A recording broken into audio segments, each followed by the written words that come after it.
हरियाणा चुनावों में बीजेपी के सभी राज्यों के नेता चुनाव प्रचार में जी जान से जुटे हुए हैं। इसी सिलसिले में हिमाचल प्रदेश के पूर्व मुख्यमंत्री जयराम ठाकुर रोहतक पहुंचे। वहीं इस दौरान जयराम ठाकुर ने राहुल गांधी की गारंटी को लेकर हरियाणा में चुनाव यात्रा पर कटाक्ष करते हुए कहा कि राहुल गांधी की यात्रा से हरियाणा के चुनाव पर कोई फर्क नहीं पड़ने वाला है। उन्होंने हरियाणा के मतदाताओं को जागरूक करते हुए कहा कि हरियाणा के मतदाता समझदार हैं और उनको हिमाचल के लोगों से सबक लेना चाहिए। भारतीय जनता पार्टी की हमारी सरकार 5 वर्ष हिमाचल प्रदेश में रही।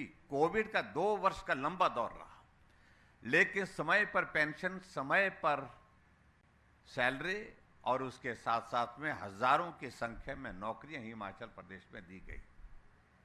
मैं समझता हूं कि इससे पहले मैं और विस्तार से बात करूं, ये सारी चीजें हरियाणा में उसी तरह से लागू करने की कोशिश कर रहे हैं, सिर्फ सत्ता को हासिल करने के लिए कांग्रेस पार्टी, जिसके लिए मैं आप सबके बीच में ये कहना चाहूंगा कि हिमाचल की तर्ज पर हरियाणा का हश्र ना हो, इसके लिए सावधान होने की आवश्यकता है। इसी तरह से हिमाचल बीजेपी अध्यक्ष राजीव बिंदल ने भी चुनाव से पहले हिमाचल में कांग्रेस की गारंटियों को लेकर निशाना साधा, जिसमें उन्होंने कहा कि आज हिमाचल में युवाओं को नौकरी नहीं मिल रही है और सरकार ने बिजली की रेट भी हरियाणा से महंगी कर दी है। 5 लाख नौकरियां देने का उन्होंने हर मंच के ऊपर वायदा किया।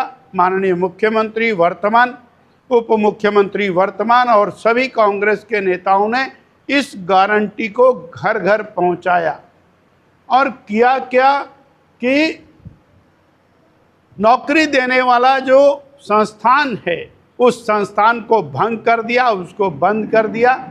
22 महीने में एक भी सरकारी नौकरी हिमाचल प्रदेश में नहीं मिली है।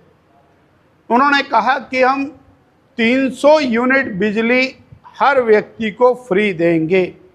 20 लाख बिजली के कनेक्शंस, उनको 300 यूनिट बिजली देना।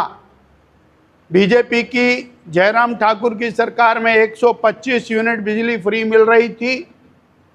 300 यूनिट बिजली फ्री तो क्या देना था, 125 यूनिट बिजली भी बंद कर दी।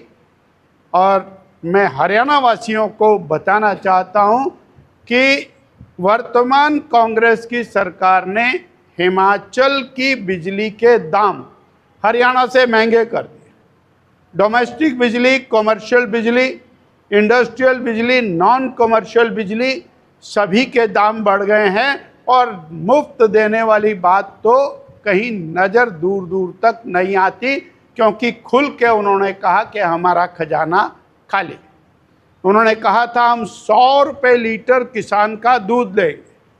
100 रुपये लीटर दूध कहाँ लेना था, आज हिमाचल का किसान 30, 35 और 40 रुपये लीटर। इन दिनों बीजेपी हिमाचल और कर्नाटक को लेकर दी गई कांग्रेस की गारंटी को सभी चुनावों में फेलियर के तौर पर पेश कर रही है। अब देखना होगा कि कांग्रेस इन हमलों का जवाब किस तरह से देती है और हरियाणा चुनाव में मतदाताओं को अपनी ओर आकर्षित करती है। रोहतक से दीपक भारद्वाज और पंचकूला से तारा ठाकुर, सूर्या समाचार।